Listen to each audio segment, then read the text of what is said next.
Hey guys, it's Chris. As you know, um, I've had a few questions asking me about how I came out to my mother or family members. Oh my goodness, what is this? Did you just see that? Crazy shit. um, but I came out to my parents in a letter because for me that was a lot easier to do than doing it face to face because I was really scared. Um, so yeah, I'll read it to you just so you can have an idea of what I said. I don't know if it might help you. I don't know.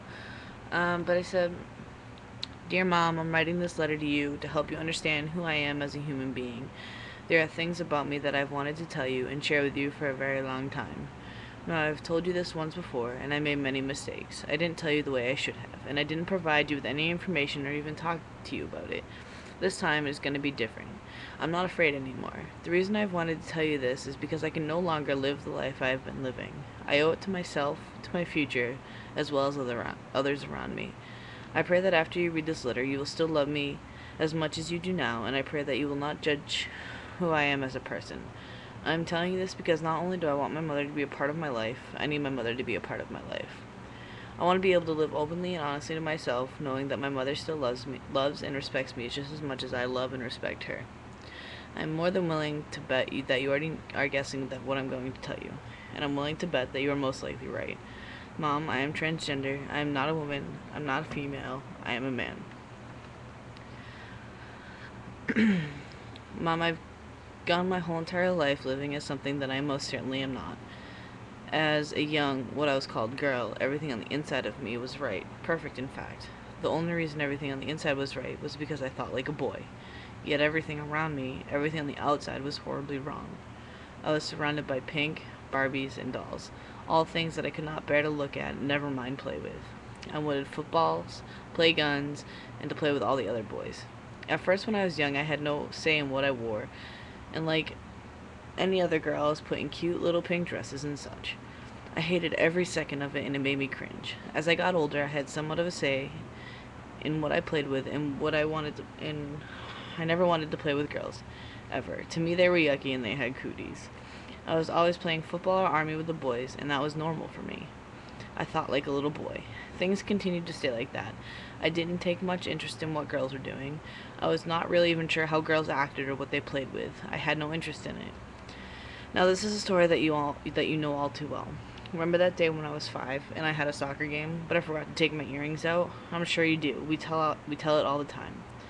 Well, when you were taking them out and that little boy walked by and said, "Mom, Crystal's a girl." I know you thought it was funny, cute, and innocent, but on the inside it made me cry. It made me confused. I really was not sure what he meant by that. I mean, I knew that there were girls and I knew that there were boys, but I thought I was a boy. I considered myself to be one, I acted like one, and I played with them all the time. This is when everything started to progress. When I was younger, I didn't know that there was really much of a difference between girls and boys, so I considered myself a boy. That's how I thought it worked. You were what you thought you were. Boy, was I so wrong. It tore me apart when I found out the difference. My whole world came crashing down. It made no sense, and I hated every second of it. Inside, I knew I was not a girl. I never was, and I never will be. And that's what I told myself. As I grew, I didn't care what society wanted me to be, for the most part. I continued to play boys and play sports. Around 9, I started asking you for boys' clothes, because I knew I had to say in what I wore.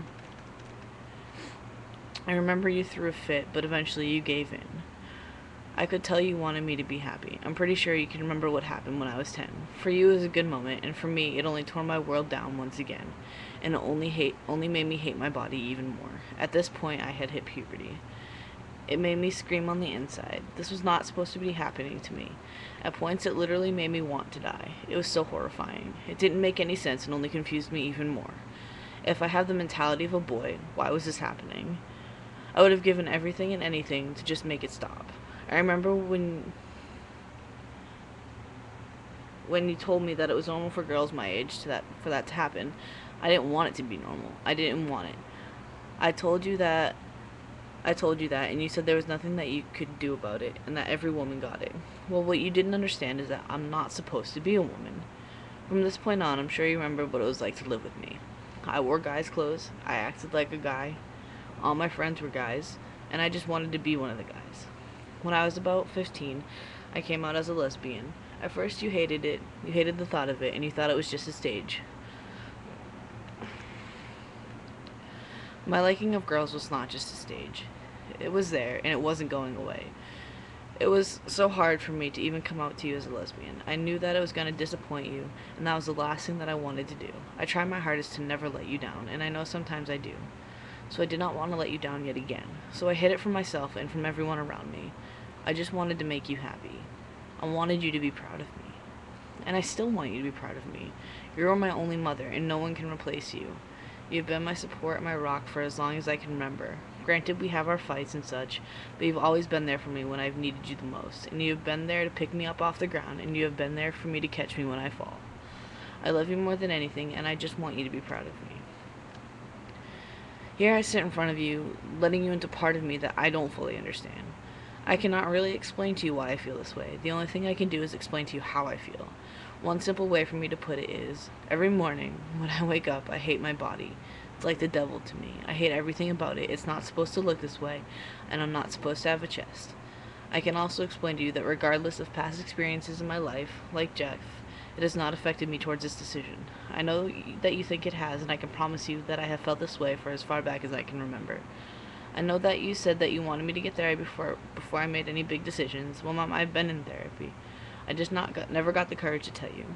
I have been talking with a gender therapist since I got to school, and I know it's who I am. I'm your son, Michael Christopher.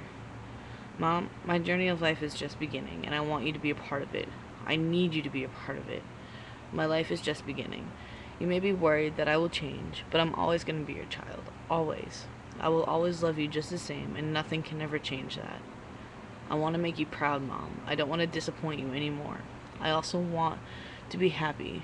I know who I am. I know who I want to be. And I know that this is going to make me happy. Now I pray that you will take my hand on this journey of new beginnings and stick beside me. I love you more than anything in this world. I hope that you can treat me as your son, Michael Christopher, and I pray that you accept me for who I am. I love you. Love, your son. So, that was my letter. Sorry I paused a lot. It was 2 pages long. But that was my letter to my mom. I took her out to dinner and I gave it to her along with packets and brochures and stuff so she could understand more what I was going through. And I gave her resources for her to go to, like parent groups, PFLAG. I gave her stuff like that. If you need any help on that, I can help you. I'm here for all of you. I know this is a long video, but I want you to hear what I said to my parents. But yeah, at first she didn't take it very well. Neither did my father. I got kicked out of my house. But now things are a lot better. They've gotten very good with pronouns and name and stuff like that. But things are a lot better than they used to be. So what I can tell you is that there's hope and that you should never give up, because you never know what's going to happen. But that is my video for today. I have to go get ready for school. School starts tomorrow. But yeah. If you guys ever need anything, I'm here for you. I love you all. Peace out.